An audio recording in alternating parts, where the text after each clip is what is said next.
Once upon a time, in a not-so-distant future, Earth became a focal point in the galaxy. The universe was filled with advanced civilizations, each with incredible powers, vast technologies, and deep wisdom. They had traveled far and wide across the stars, gathering knowledge and forming alliances. Although they saw themselves as superior, something unimaginable was about to happen. The fate of the universe would soon change with the arrival of one lone human. The human's name was Alex. Alex was an ordinary person, a school teacher in a small town who had once dreamed of the stars. On a sunny Saturday morning, while taking a walk in the park, he stumbled upon an old, dusty book about space travel. Curious, he read about distant planets and their strange inhabitants. Little did he know that this book held not just stories, but a way to connect the universe. That very evening, as Alex read aloud under the stars, a beam of light enveloped him. Within moments, he found himself aboard a sleek spacecraft, surrounded by strange, shimmering creatures with elongated necks and iridescent skin. They were the Luminari, a peaceful yet powerful alien race. Their leader, a wise being named Forlac, approached Alex. "Welcome, human of Earth. We have heard much about your planet and its warriors. We want to invite you to the Galactic Council. The universe is in danger and we need your voice." Alex was bewildered but intrigued. "Why me? I'm just a teacher," he replied, his heart pounding. Forlac's eyes sparkled. "It is the very reason we chose you. You represent humanity. You are not powerful in the way we are, but you have something we lack: imagination. It is time for your kind to step into the light." The Galactic Council met on a station that floated in the middle of a swirling nebula. Creatures from many planets gathered, each exuding their own energy. Sensing the tension in the room, Alex felt a shiver run down his spine, but he also felt a newfound courage. He was here to speak for Earth, and he would not let it down. As the meeting began, the council deliberated over a grave matter. An imminent threat loomed in the form of a rogue planet Vexor that consumed energy from other worlds. This planet was on a direct collision course with Earth, and the council had different views on what to do. Some members wanted to annihilate Vexor before it struck. Others preferred to communicate with it, believing it could be reasoned with. Alex listened carefully, absorbing every detail. The council members argued fiercely, their passions igniting the air. However, he noticed that among them there was an air of fear. Fear of Earth, fear of humanity. This feeling surprised him. Could it be that they underestimated humanity's potential? Finally, Alex stood up, his hands trembling slightly. "I think I understand why you're afraid," he began, facing the members. "You see humanity as small and weak. But we are more than that. We are a species of storytellers, dreamers, and fighters. We may be outnumbered, but we have faced challenges before. We can't fight Vexor alone, but we can unite our strength against it." The council fell silent, all eyes on Alex. He took a deep breath and continued. "We need to think creatively. What if we sent a message to Vexor? We could use our technology to communicate and find out why it is consuming energy. Perhaps it is in need of help, or maybe it does not know the havoc it is causing. If we try to destroy it, we may lose a chance to save our worlds." Forlac stepped forward, supporting Alex's words. "This human has great insight. We have lost many battles in our time due to fear and haste. Let us give Alex's approach a chance." The council discussed Alex's plan, weighing the risks and benefits. Some still clung to their fear, but others began to see a glimmer of hope.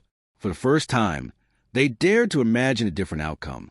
With Alex's guidance, they began to formulate a message, combining their advanced technologies with Earth's creativity. As they worked day and night, intergalactic comms crackled with excitement and hope. Members from different races bonded over their shared goal, tales of Earth and its rich history, inspiring them to see humanity in a new light. The council room transformed into a whirlwind of colors and ideas, as beings from different worlds sketched, wrote, and created. Finally, the message was ready. With a bright flash, it soared into the cosmos, reaching the rogue planet. Days passed in anxious anticipation. Then, a strange phenomenon emerged. It was a response. A colossal shimmer enveloped Vexor, and as they watched, The planet glowed, revealing a face made of swirling energies. Surprised gasps filled the council chamber. The face spoke, its voice deep and echoing. I am Vexer. I seek energy to survive. I was alone and desperate, driven by hunger. I did not wish harm. Alex felt a rush of relief wash over him. We can help you, but you must share the energy you take, and in return, we can work together, explore the universe, and learn from each other. Vexer rumbled thoughtfully. I accept your offer. Together, we can create a symbiotic relationship. Your energy will not be consumed but shared. Cheers erupted in the council chamber. The universe had witnessed a new alliance, one that bridged worlds and broke down walls of fear. Alex had walked into the council as one lone human, and had altered the course of history with the power of words and imagination. The Galactic Council celebrated their success, embracing the changes that lay ahead. With newfound respect for humanity, beings from across the universe looked to Earth as an equal, not a lesser being. No longer did they fear, for they now understood that strength lies in unity and creativity. As Alex prepared to return home, he felt a sense of belonging. He had shown the universe what humans were made of, and they were ready to explore the stars together. Earth would no longer be seen as just a blue planet, but a beacon of hope, and Alex was proud to be its voice. The Grand Hall buzzed with anticipation. Representatives from 1,000 worlds, each a unique blend of biology and technology, waited with bated breath. Today was the day Earth, the planet of the lone humans, would formally enter the Galactic Federation. Whispers rippled through the assembly. Humans, a species shrouded in mystery, known for their unpredictable nature and astonishing capacity for both creation and destruction. Seated on the high dais, Grand Arbiter Zorgan, a being of pure energy contained within a crystalline matrix, adjusted his focus. He had overseen the entry of countless civilizations into the Federation, but this one felt different. A shiver of unease, an emotion he rarely experienced, ran through his energy core. The doors to the hall, crafted from solidified starlight, shimmered and then swung inward. A single figure walked through, not a delegation, not an entourage, but one lone human. Her name was Alara Vance. She was of average height, with short, cropped brown hair and eyes that held the vastness of the cosmos. She wore a simple gray jumpsuit, devoid of any ornamentation. No weapons, no visible technology, just a woman, walking into the heart of galactic power. The hall fell silent. All eyes were on her. Ilera walked with a steady gait, her gaze sweeping across the assembled aliens. She showed no sign of intimidation, no hint of fear. Only a quiet confidence emanated from her. She stopped before the dais, her eyes meeting Zorgan's. Grand Arbiter, she said, her voice clear and resonant, amplified by the hall's acoustics. I am Alara Vance, representative of Earth. Zorgan, despite his unease, maintained his composure. Welcome, Alara Vance. We have awaited your arrival. The Federation is eager to learn about your species and your world. Then let us begin, Alara said, a subtle smile playing on her lips. The initial days of the talks were uneventful. Alara answered questions about Earth's history, culture, and technology. She spoke of humanity's triumphs and failures, its wars and its art, its relentless pursuit of knowledge and its deep-seated capacity for love. The representatives listened with rapt attention, tried to decipher the puzzle that was humanity. Ambassador Vrook, a reptilian being from the planet Xylos, known for its strategic brilliance, was the first to voice his concerns. Humanity's history is turbulent. You have engaged in constant conflict, both amongst yourselves and with your environment. What assurances can you provide that you will not bring this chaos to the Federation? Alara met his gaze unflinchingly. We are not proud of our past, Ambassador Vrook, but we have learned from our mistakes. We are striving to be better, to build a future of peace and cooperation. We understand the responsibility that comes with joining the Federation, and we are prepared to uphold our end of the bargain. Her words were reassuring, but Vrook remained skeptical. He saw in humanity a volatile mix of ambition and recklessness, a species capable of both great good and unimaginable evil. As the talks progressed, Alara began to ask questions of her own. She inquired about the Federation's structure, its policies, its interactions with other civilizations.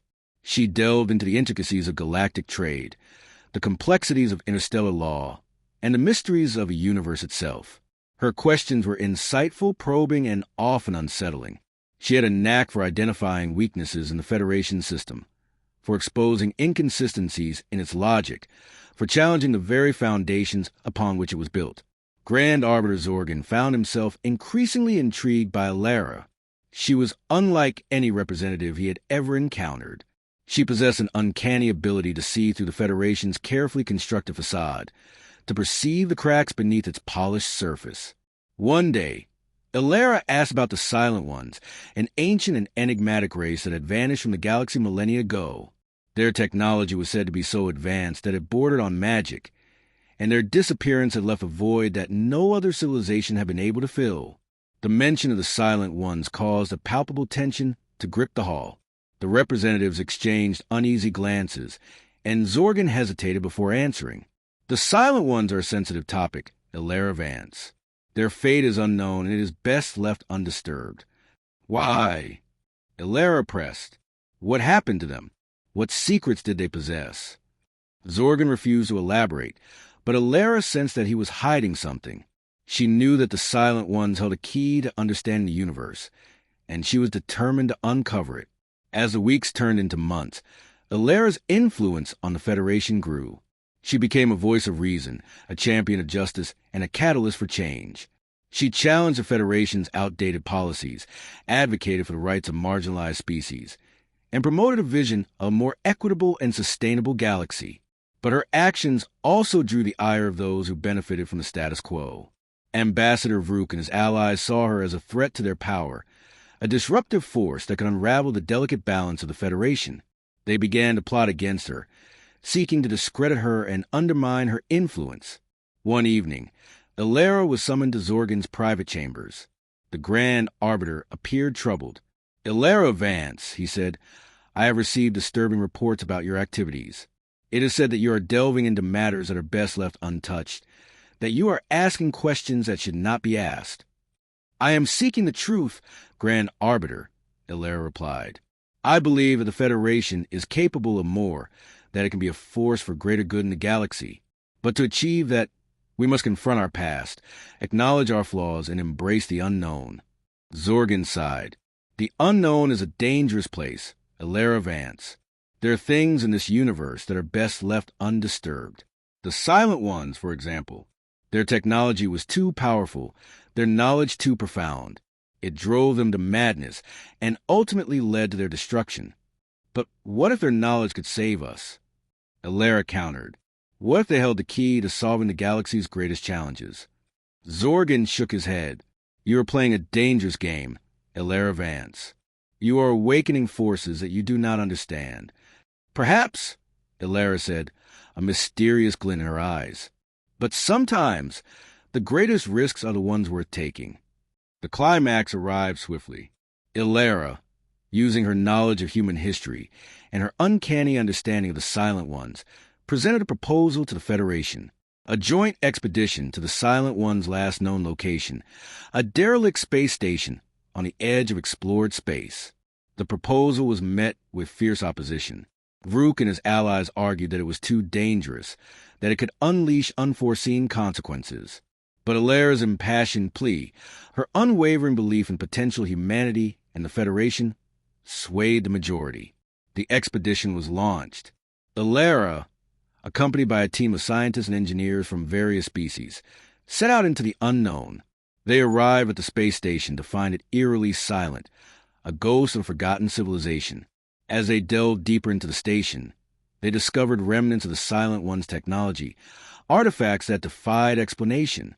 They found records of their research, their experiments, their desperate attempts to unlock the secrets of the universe. And then they found it, a device, small and unassuming, that pulsed with otherworldly energy. It was a key to unlocking the Silent One's ultimate creation, a weapon of unimaginable power, capable of reshaping reality itself. Alara realized the truth. The Silent Ones hadn't vanished. They had transcended. They had unlocked the secrets of the universe and ascended to a higher plane of existence. But in doing so, they had left behind a weapon that could destroy everything. The fate of the galaxy rested in her hands. The news spread like wildfire through the Federation. Fear gripped the hearts of every species. The humans, the unpredictable, the audacious humans, had stumbled upon something that could shatter the universe. Now the universe feared Earth, not for its military might, not for its technological prowess, but for its insatiable curiosity, its relentless pursuit of knowledge, and its unwavering belief in the power of humanity. The question on everyone's mind was, what would Alara do with the Silent One's weapon? Would she use it to conquer the galaxy? Would she destroy it to protect the universe? Or would she find a way to harness its power for the greater good? The answer, like humanity itself, remained a mystery. In a distant future, the universe was filled with countless species. Each of these species was unique, but none could match the resilience and cunning of humans. Earth, once thought to be a small blue dot lost in the vastness of space, was now a force to be reckoned with. But for a long time, no one knew how powerful humans could be. That was about to change. The story begins in the Great Hall of the Galactic Council. Representatives from various species gathered for an important meeting. There were the sleek Zemurians, known for their advanced technology, and the fierce Dracorians who were warriors at heart. There was even a delegation from the enigmatic Spyridians, who communicated through thoughts and light. Among them was a tall figure in a simple black uniform, John, the lone human. John was not a general or a scientist. He was a diplomat sent to represent Earth. Many of the alien species were skeptical about having a single human among them. They had heard of Earth, of its wars, its dramas, and its chaos. But they had also heard of its potential. As the discussions began, John stood quietly, observing the room. The Zemurians were debating trade routes, while the Dracorians argued over territory. John felt a wave of nervousness wash over him. How could he make them understand the strength of humanity in the midst of such intense discussion? He needed to seize this opportunity. With a deep breath, John stepped forward, interrupting the heated arguments. His voice was steady as he said, "I think it's time we talked about something more important than trade or territory. Let's talk about survival." The room fell silent. Each delegate turned to look at John, their expressions curious, and in some cases, amused. The Zemurian leader, a thin figure with shimmering skin, narrowed his eyes. "What do you know about survival?" he questioned, trying to mask his disdain. John replied, "I know that our universe is changing. We face threats that could wipe out entire civilizations. I am not here to discuss Earth alone. I am here to discuss our collective future." The assembly exploded into a cacophony of voices. A Dracorian, broad and fearsome, stood up and growled, "Why should we listen to a lone human?" John met his gaze, his heart racing. Because sometimes it only takes one voice to inspire change. Earth survived against all odds. We face extinction through our own wars, famine, and disease, yet here we are. We have built ourselves back up. If humans can survive, so can others. The arguments died down again. This time, there was a different tone in the room, one of interest. A Spyridian floated forward, their body glowing softly. "You say you have united as a species despite your past. What does that look like?" John smiled, sensing the shift in the atmosphere. "It means working together, learning from our mistakes. We realized that our internal conflicts were nothing compared to the dangers lurking in the stars, like rogue asteroids and other galaxies seeking dominance. We formed alliances just like I am asking you to do today." The Zemurian leader spoke again, this time less scornfully. "And what would you bring to this alliance, human?" "Imagination and determination," John answered confidently. "Humans have this incredible ability to adapt and innovate.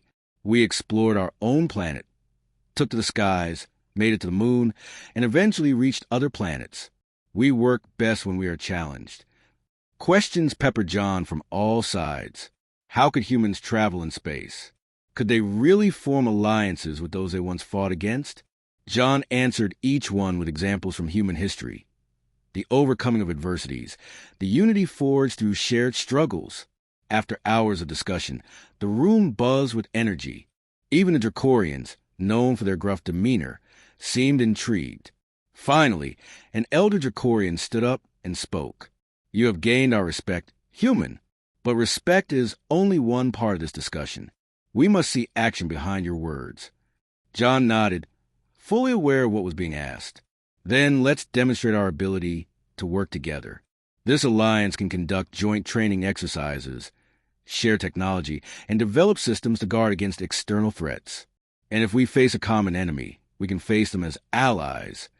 The Galactic Council was silent, contemplating the offer. There was a history of conflicts, but the thought of uniting against a common enemy intrigued many. Slowly, heads began to nod. Weeks passed, and the human-led alliance became a reality. Ships from Earth and other species traveled together. They shared knowledge and helped each other learn. John was at the center of this newfound cooperation, guiding discussions and promoting understanding. However, lurking in the depths of space was a force that sought to dismantle this coalition. A race known as the Yargith, massive, cold-hearted creatures with flesh that was tough as iron, had heard of this alliance. They wished to dominate and control every species they encountered.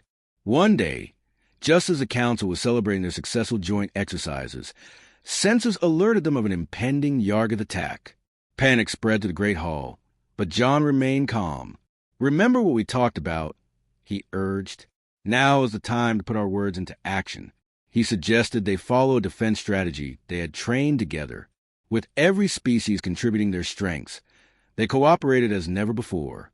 The Zemurians utilized their technology to monitor the Yargith approach, while the Dracorians prepared their elite forces for combat. Humans joined the fray, not as soldiers but as strategists, using their cunning to outsmart the enemy. When the Yargith finally attacked, they were met with an unbreakable united front. The battle raged, but the alliance fought fiercely, each being protecting the other. It was chaotic yet coordinated. When the dust settled, the Yargith had been repelled. As they fled back into the void, cheers erupted in the Great Hall. They had done what many thought impossible, united against a common threat. John stood before the assembled delegates, his heart swelling with pride. This is just the beginning. Together, we can create a future that no threat can tear apart. The universe can indeed fear us if we stand together.